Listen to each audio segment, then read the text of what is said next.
what the whole thing is, what we need to do. Basically, the consultation structure should be according to that. Was the she was feeling you was feeling happy as a patient or not, or you should be helping the patient not. So the overall, again, I want to tell you, Amber, if I show you this, I'll tell you what things we need to improve on. So when you was doing consultation, I was observing you as examiner.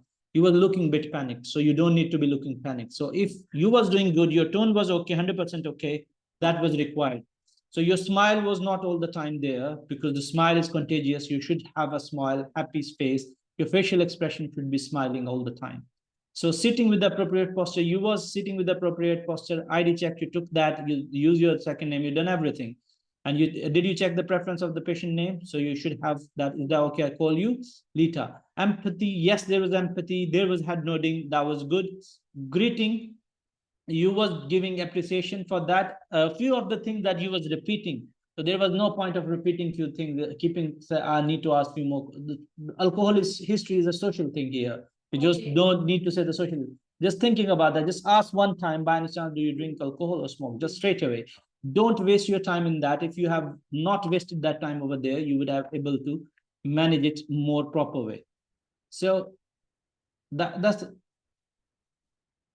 if the patient is sad, should doctor. So yes, definitely, if the patient is sad, you try to make patient smile as well. So the thing is that smile doesn't mean, apart from breaking bad news, the smile would be there.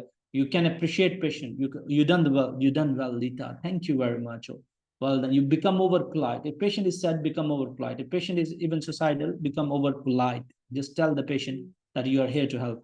Identify that. So that is the patient, like he addressed that well. She said, your mothers are always worried. She done well. She's worried about you. That was a good line. She explained that she is worried about. Then taking the history, biological signs of depression. She did ask about all the biological signs of depression as well. And she did ask few other questions about depression. She ruled out mood. Did she ruled out hypothyroidism as well?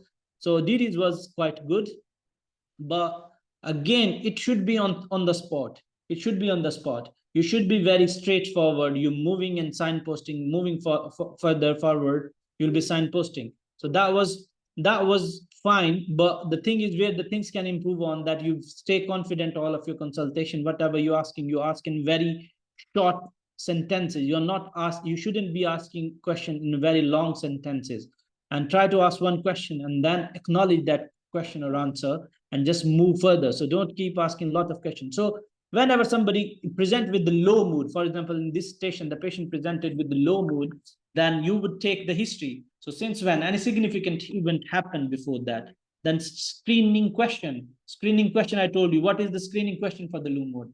So can you tell me how low, how depressed you feel, or your energy is low lately from last 2 weeks or last 1 month? You can ask about last 1 month. And have you lost any interest in daily activity you used to enjoy it? Try asking. Then come to the biological symptoms. Your appetite is okay, your sleep is okay, your by any chance you're losing any weight.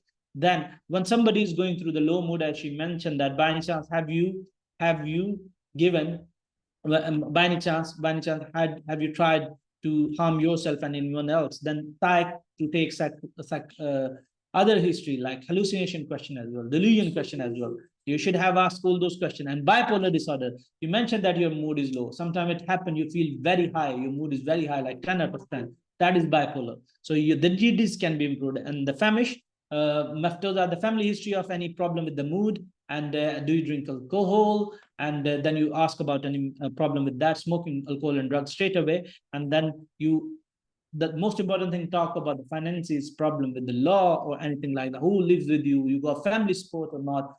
Ice inside, you have to ask about the ice. You skip the ice. So a lot of things could have been done. And then coming to the examination part of general physical examination, then depression. When low mood, you explain that at this point, I'm thinking you're having mild to moderate depression, or might be mild depression in that case. Okay, if there is no suicidal thought, and definitely we are here to help you. Don't bottle up feeling inside your heart. And the top thing is that your mother is worried about you. Spend some time family therapy with your mother. I'll offer you talking therapy at the moment, but in case if it don't get better, you don't get better, what we would do, we can think of starting you some medication, SSRI. It have some benefits and some risks. So the benefit would be considered. First, we'll try the talking therapies, and we'll start in less follow-up in 2 weeks' time. If your depression don't improve with the talking therapy, then we can consider in future for the SSRI according to the mood. We'll consider some medication, which you might need to start in 2 weeks and peaks in 6 weeks, which can get peaks in 6 weeks. And the effect will get in the start might not get good effect, but with the time you'll get good effect. Your mood would be stabilized. And then after that, you have to continue it for 6 months or maybe 1 year, then we will taper it down slowly according to that. And I would like to follow up with you. If less than 30-year-old, I will love to follow up you in 1 week time if you're not giving any medication.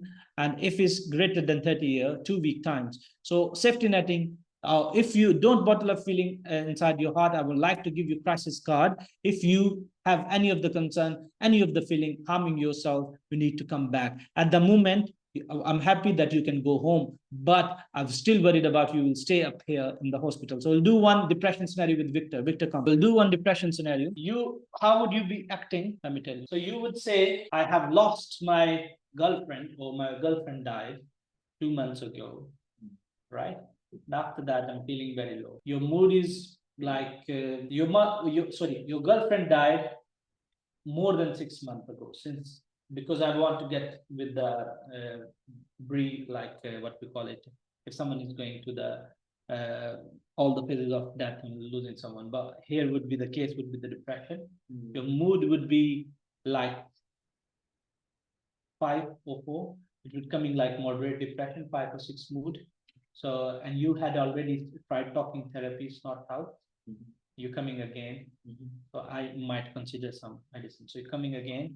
You don't have suicidal thoughts, but you don't love life, like enjoy life, but you are a strong man, but you miss her very much. You don't do drugs and alcohol at all. And you don't definitely. So that's the case. But you started taking alcohol recently, but it is not like under more than recommended one because of that. But I will put on light on that as well. So let's put on the timer. This is the last scenario before break. Then no, I'll teach till 2, and then we'll give you break. Let's do it. Then we'll decide about the break. Yes, but again, into the room. Hello. Hi, doctor. I'm Dr. Zafar, one of the doctor here.